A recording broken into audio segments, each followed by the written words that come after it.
Yo haría ruleta. Dices, ¿solo puede ser ruleta? No, es lo que me pide el cuerpo. Podéis utilizar cualquiera de las tres. Aquí es un menú, vais a elegir vosotros la solución. Que yo elija una no significa que sea la única solución posible, por Dios, no significa eso. Pero sí que significa que yo la primera que probaría de luego sería la ruleta. Y también os adelanto que el genético que os doy os voy a dar resuelto. He utilizado ruleta y funciona perfectísimamente. En optimización de apuestas. En optimización de apuestas dices, bueno, pero yo la primera vez que leí los libros de genéticos y empecé a hacer genéticos, el cuerpo me decía, siempre es ruleta, es la mejor solución posible. Luego, según fueron pasando los años, me di cuenta de que no, que dependía mucho del problema. La que parece más apropiada siempre es ruleta. Y dices, vale, y en apuestas, pues sería o ruleta o torneo. Cualquiera de las dos puede funcionar. Lo tengo resuelto sinceramente con ruleta. Es el que más me gusta de los dos. Pero con torneo también funcionaría. Y en optimización de carteras, ¿vale? Y aquí es extremadamente importante. Aquí hay que tener conocimientos financieros. Tienes que tener claro, saber programar, saber inteligencia artificial con genéticos en este caso, y desde luego saber de bolsa, saber de finanzas, tener muchos conocimientos de bolsa, porque aquí necesitas saber lo que es SAP y necesitas hacer esto. Vale. Hago un poquito de trampa, hago una mezcla, ¿vale? Hago emparejamiento variado inverso, elijo un padre aleatoriamente y para otro elijo al azar en mi padre, si escojo el más distinto del primero, y seleccionando el primero en vez de al azar, lo haría con ruleta. ¿Por qué hago esto? Precisamente por la frontera eficiente de Markowitz. Tenemos tres variables a optimizar. Tenemos rentabilidad, tenemos riesgo, pero tenemos correlación. Y es importante conocer esto porque en función de cómo de descorrelados estén dos activos, ¿vale? Mejora la eficiencia de la cartera y por tanto mejora su relación rentabilidad-riesgo. Entonces, a mayor descorrelación, mayor rentabilidad para un nivel de riesgo determinado, que básicamente es lo que quiero. Pasta con poco riesgo, ¿vale?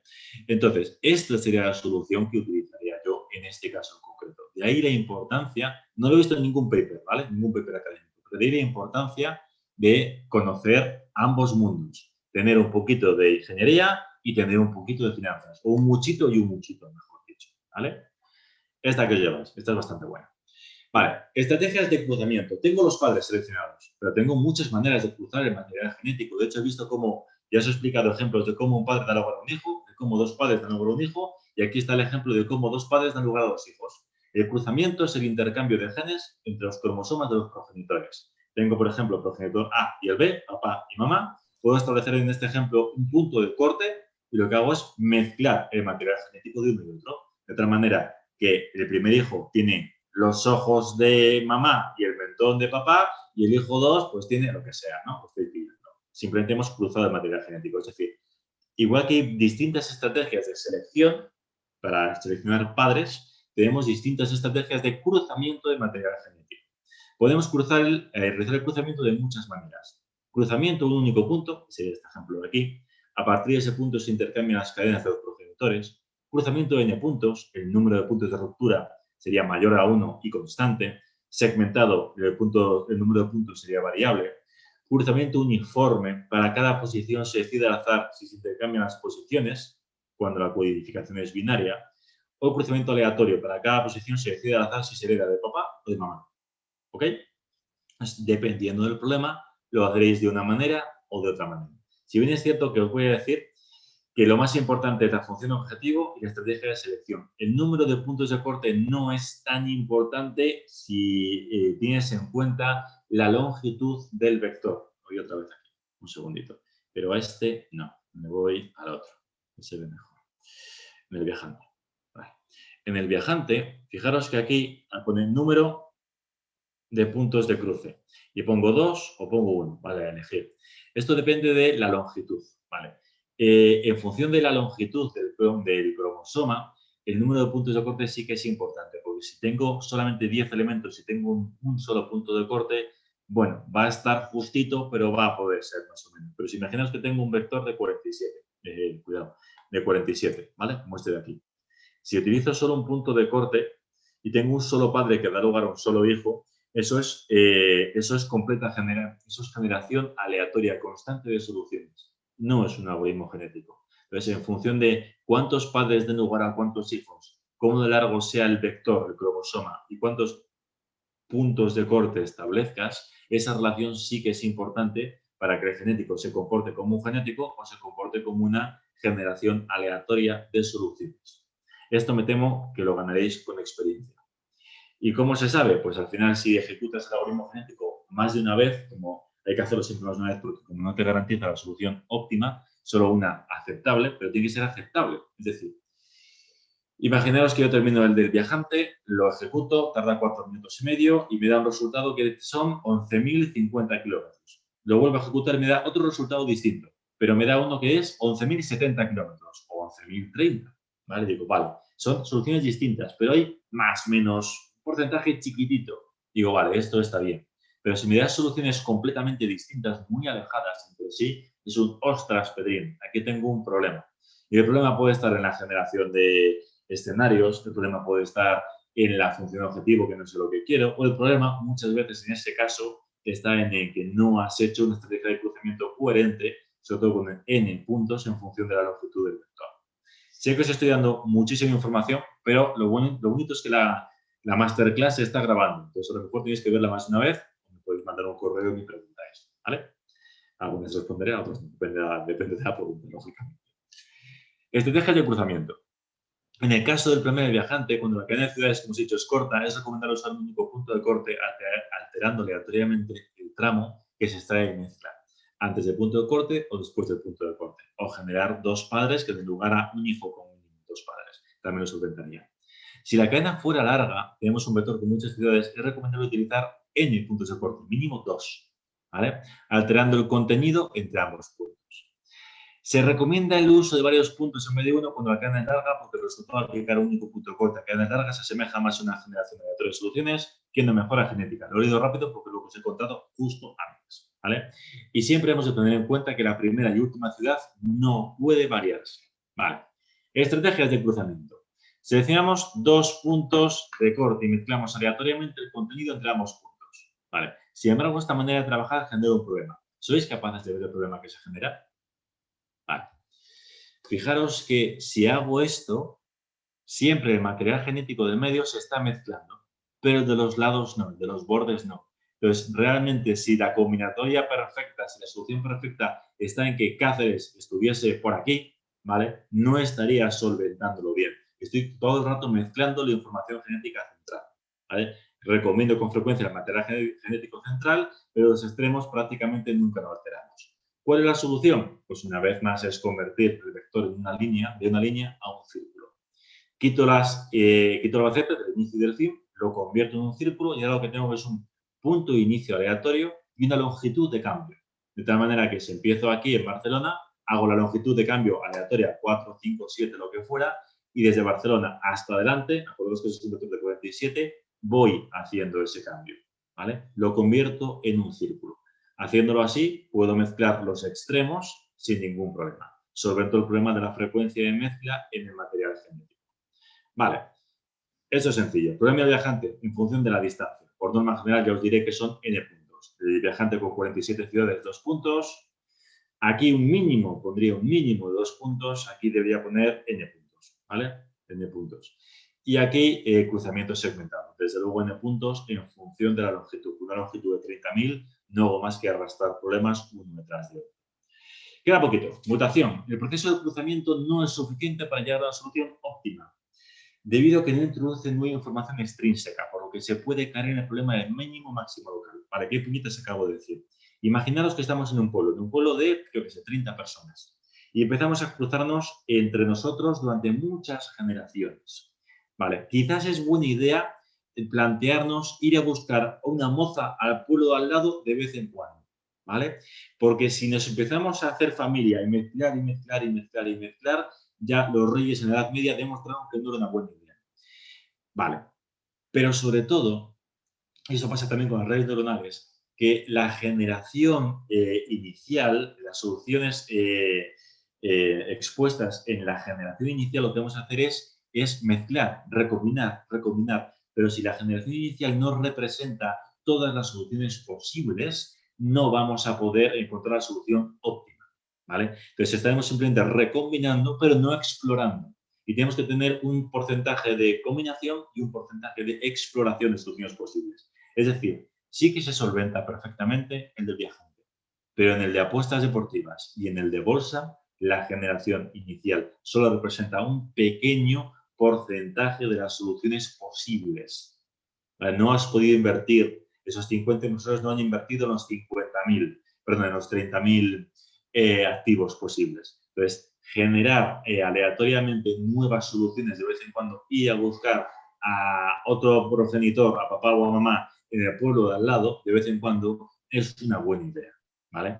¿Qué tipo de mutaciones tenemos? Inversión de un solo bit, codificación binaria, inversión por fragmentos, cogemos un fragmento de n puntos, ¿vale? Y le damos la vuelta, por ejemplo, o selección aleatoria. Matamos a ese viajante, a ese apostante o a ese inversor y generamos una solución completamente aleatoria como hicimos en la primera generación. Eso lo que me permite es explorar nuevas soluciones posibles.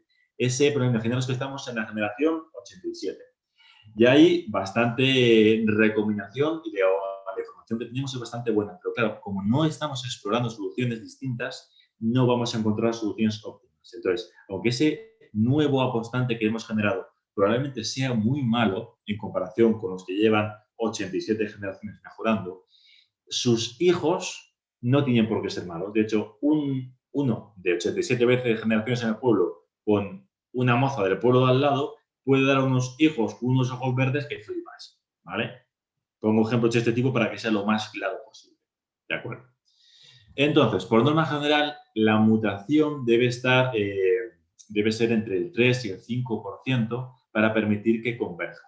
Por encima de un 5% estarías generando demasiada aleatoriedad y te estarías cargando a los que llevan 87 generaciones mejorando, y por debajo del 3% lo que va a hacer es no estás explorando los suficientes. Depende del libro, como te he dicho, en los libros por norma general te dicen que la probabilidad de mutación se mantiene constante. Como en redes neuronales no lo hacemos así, y me gusta combinar cosas, a mí me gusta que sea variable. De hecho, puedo tener una probabilidad de mutar relativamente alta al principio del problema e ir disminuyéndola según vamos avanzando en las generaciones siguientes.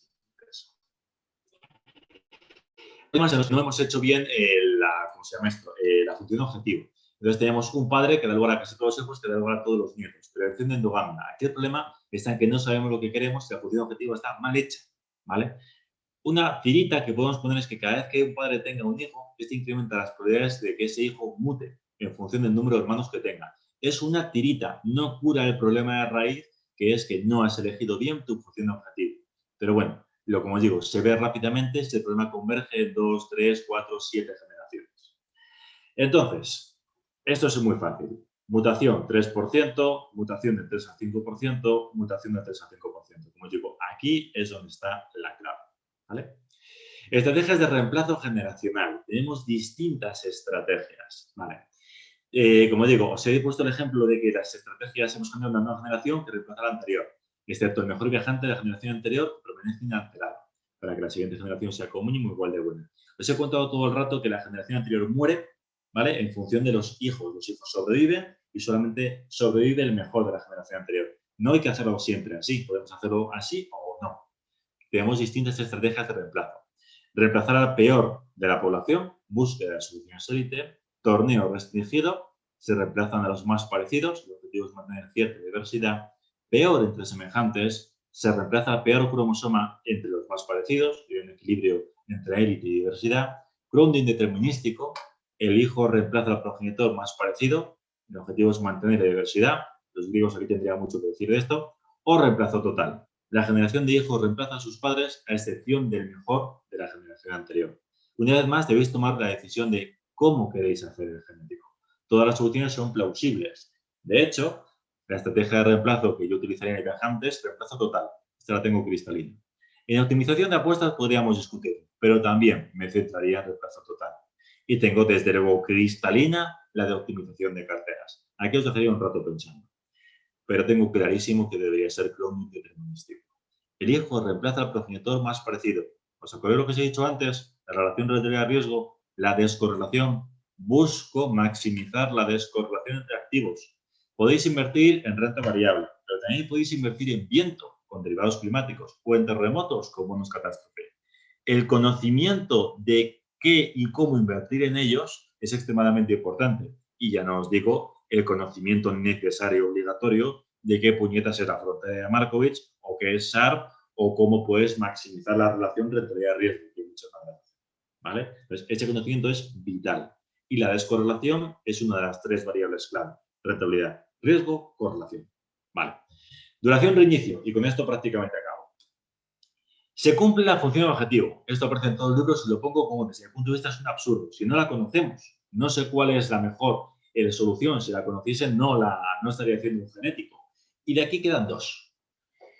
Utilizar un número determinado de generaciones y dar como resultado válido el mejor de dicha generación. Lo más probable es que con este método alcancemos un máximo o un mínimo en cada. Pero la primera vez que leí esto dije, ni de coña. Y la última es calcular la mejora obtenida por la generación siguiente y si esta mejora es menor a un 0,01%, por ejemplo, durante 20, 50 generaciones, por ejemplo, determinamos que hemos alcanzado la solución óptima. ¿Vale? Pero, sin embargo, según han pasado los años, me doy cuenta de que dependiendo del algoritmo que estamos haciendo, estas 2 son perfectamente válidas. Eso sí, el algoritmo debe ser reiniciado para comprobar que se ha alcanzado la solución óptima. En caso de convergencia prematura, se recomienda que cambie la función objetivo.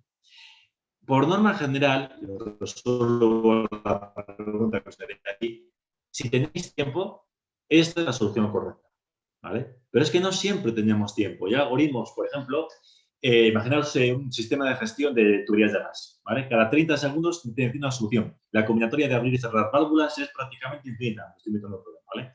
Pero necesito cada 30 segundos una solución. No tiene por qué ser la mejor, pero tiene que ser aceptable porque si están 45 segundos ocupándose el gas, explota. Vale, pues cada 30 segundos necesito una solución. Pues oye, cada 30 segundos esto me da una solución. No es la mejor, pero sí es aceptable.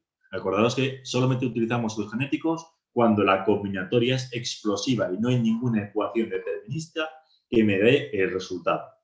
Y si no tengo ese problema temporal, por ejemplo, algoritmos de mejor ejecución, necesito que cada 100 milisegundos me digas cómo trocear la orden y meterla en el mercado. En algoritmos de inversión y algoritmos de mejor ejecución. Pues en los de mejor ejecución, sin duda, esto es una herramienta muy útil.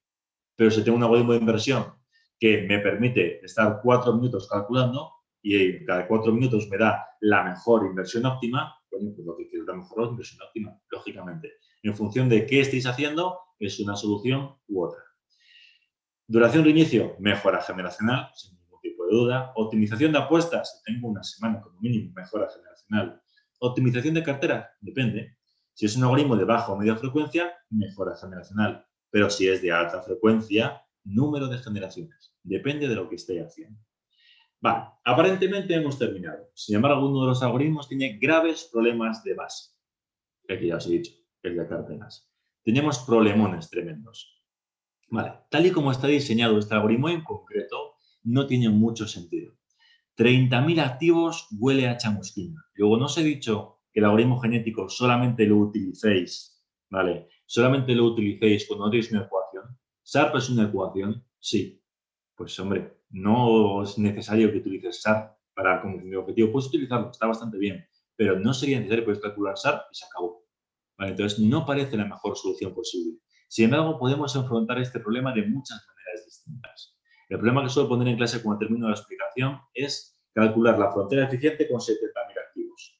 Se suele explicar la frontera eficiente con 5 porque tarda unos 5, 12 minutos en resolverlo. No se explica con más activos porque es un problema que escala exponencialmente. Con 30 activos tarda 10 horas, con 100 activos tarda 2 meses, ¿vale? Y el problema que les pongo en ejercicio de clase es calcúlame la frontera eficiente con 70.000 activos y te doy la información de los 70.000 activos. Pero ¿se puede calcular un vector de 70.000? Sí, pero depende cómo lo enfoques. Hay que tener mucho cariño y mucho cuidado. Entonces, hay muchas maneras de aplicar genéticos a bolsa, pero este enfoque en concreto, para esta solución en concreto, se puede hacer de otras muchas maneras. Por ejemplo, ¿qué podríamos hacer?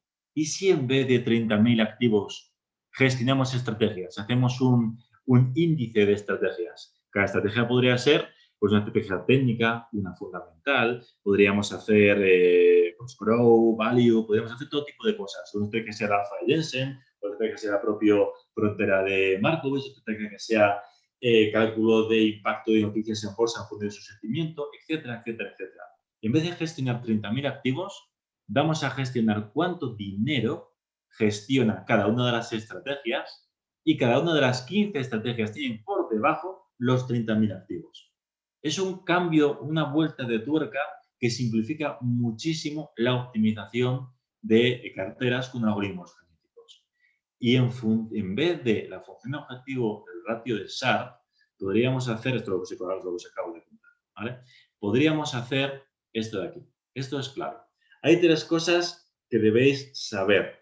Pero claro, eso no es fruto de esta clase, pero podemos montar otras si os apetece.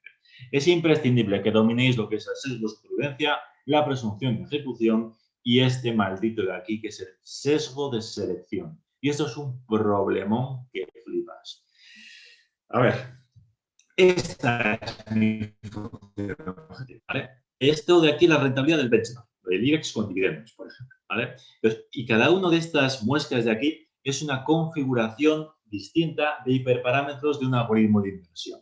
Entonces, ¿qué es lo que se suele hacer en bolsa? Lo que suelen hacer todos los departamentos de Quant. Cogen un algoritmo de inversión, hacen el mallado entero de configuraciones posibles y fijaros que hay algunas muestras, algunas configuraciones determinadas que superan al benchmark y otras que no. Vale, por norma general, la cagada que se suele cometer en este punto es coger la mejor configuración posible. Fíjate el alfa que genera, fíjate, el alfa es el exceso de rentabilidad o de beneficio con respecto al benchmark. Vale, fíjate, esta configuración supera muchísimo al benchmark. Sí, en el pasado, si tienes ese algoritmo con esa configuración y una máquina del tiempo, te vas a forrar, porque esto no es extrapolable al futuro, pero prácticamente todo el mundo coge esta configuración. Para eso no puede hacerse así. Lo que tienes que hacer es coger el mallado entero de configuraciones posibles, calcular su centro de gravedad y ver si el centro de gravedad está a la izquierda o a la derecha del benchmark. Y en función de eso, si está a la izquierda, hay que descartar el algoritmo y tirarlo a la basura. Vale. Entonces, ¿cuál es el sesgo de selección? Que te tiendes a que llevas, por ejemplo, 6 meses trabajando y dices, oye, esta configuración funciona y la pones en producción, porque no puedes decir a tu jefe o no quieres creerte tú mismo que los 6 meses que llevas currando no han valido para absolutamente nada. Bueno, sí, para aprender un montón de cosas, pero no han valido para nada. Entonces, ¿qué es lo que tienes que hacer? No, la función objetivo es coger el centro de gravedad, calcularlo y maximizar su distancia positiva, es decir, a la derecha con respecto al benchmark. Es decir, 15 estrategias, 37 inversores, función objetivo, maximizar distancia del centro de gravedad con respecto al benchmark. Esta es mi función objetivo, por ejemplo. Y esto es un diseño de optimización de carteras, juntando los conocimientos de alguien que sabe de finanzas y alguien que sabe de genéticos. Vale. Y con esto, esta última diapositiva, también podríamos tener una combinación de objetivos, un problema multiobjetivo. Ahí lo que queremos es maximizar la función de objetivo, sería maximizar la superficie. Tengo 5 objetivos distintos, esto nunca va a ocurrir, jamás de los jamases, pero tampoco quiero maximizar un objetivo y quedarme un pobre en el resto. Mi función de objetivo en este caso sería maximizar la superficie. ¿Y qué necesitaría? Un método de búsqueda basado en múltiples objetivos, un sistema de equilibrio entre los objetivos y un orden para el proceso de optimización. Luego, para aquel que esté interesado, pues puedo dejar programas para practicar, como sería el caso de la ruleta, que lo tengo también hecho en Excel, el caso de Viajante, Fórmula 1, etcétera, etcétera, etcétera. Y por último, por supuesto, hay que hacer publicidad de esto, aquellos que estén interesados y quieran centrarse en su carrera en saber de programación, saber de finanzas y sacarse las licencias de operador de bolsa emitidas por Bolsa de Madrid, la renta variable de derivados, saber de Big Data, saber todo lo que existe a día de hoy de inteligencia artificial aplicada a bolsa y sacarse la certificación de Google y saber de blockchain y de computación cuántica y sacarse la certificación de computación cuántica emitida por IBM, este es el único máster del mundo que a día de hoy tiene todo lo que os he contado. La certificación de, o sea, la firma de Bolsa de Madrid, el certificado de Google de conocimientos de inteligencia artificial, el certificado de IBM de conocimientos en computación cuántica. De hecho, hemos dado clase, hemos tenido alumnos a directivos de prácticamente todos los miembros del mercado, todos los brokers de España, y, por ejemplo, hemos tenido el alumno que en el folleto aparece, por eso lo digo, el director de inversiones del Banco Santander fue alumno mío el año pasado, ¿vale? Es una persona excelente. Y dicho esto, yo ya he terminado. Preguntas que podéis tener, me he pasado un poquito de tiempo, lo siento, pero espero que os haya gustado y que haya valido la pena. Adelante, preguntas que tenéis.